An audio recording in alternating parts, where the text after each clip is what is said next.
Collins, kind of the epicenter where this kind of started here recently. And we're totally in support of rescinding the Health Act, and that's what we will be doing at our next meeting. Thank you. Rich Ventry from the town of Eden. I have some board members here.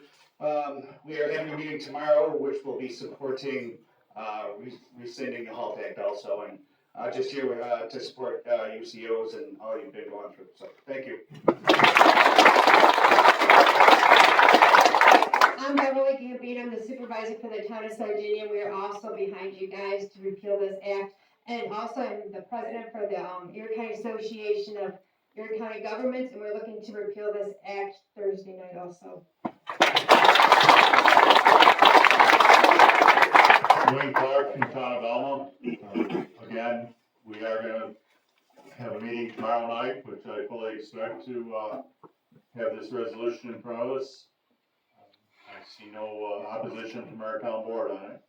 I did kind of pop in on Sunday down around the Collins area and saw everybody standing out there. It was amazing. So thank you for everything you did. I've had relation, most of us probably have had relation in the business, and this is uncalled for. So thank you, men, ladies.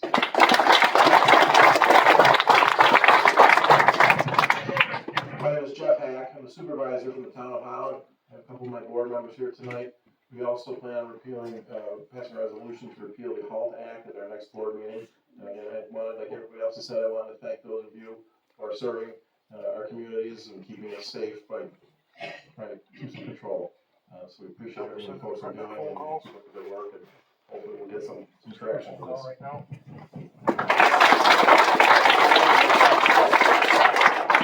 Hi, my name is Jim DePasquale. Some of you may know me. I'm here tonight as a town supervisor of the town of Colgan to say that the amount of support that us correction officers have is quite unheard of. I have people calling me at my town hall, what can we do to help? So you are supported and you have to stay strong. I just have a short thing to read before I stop. I'm supporting the officers that have endured such disrespect from Governor, some state senators, and some assemblymen, and the upper echelon of the Department of Corrections. No one has listened to their pleas for relief, and now look what we have, a very dangerous situation. I come here tonight also as a retired correction officer and sergeant. I worked for 32 and a half years with many people here. I know how my brothers and sisters feel. When I started corrections, it was a secure profession with great benefits. I was able to start a family and enjoy a modest life. My wife and I were able to raise our kids without daycare because we knew when we had to work and for how long. If we needed time off, we were able to swap and get that time off. Now the officers need time off. They are forced to call in sick. If they work a swap on an RDO, they are sure to get mandated for another shift or possibly a third shift. 24 hours of work without a break. All while dealing with some of the most treacherous convicts who could not abide by the laws of society. I wonder who thought that was a good idea. I worked for superintendents who entrusted his staff to run the jail, and that we did. We dealt with the problems, and the inmates knew that we were fair, firm, and consistent. We had the tools necessary to do the job and keep control. Now the leaders in Albany have taken those tools away. They have belittled the staff and empowered the inmates to the point staff has no control. Inmates know this and take full advantage.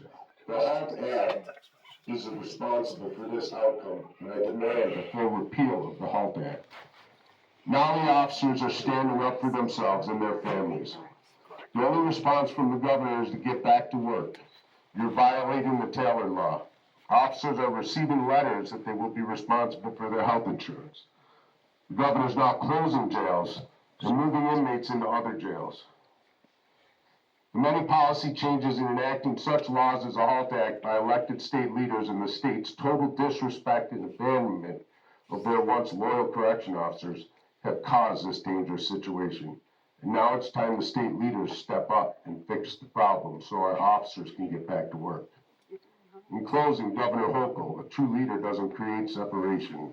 A true leader brings people together. Thank you.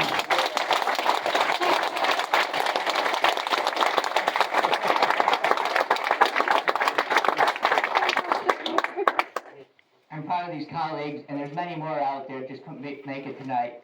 And I think this is going to go across the state. Thank you.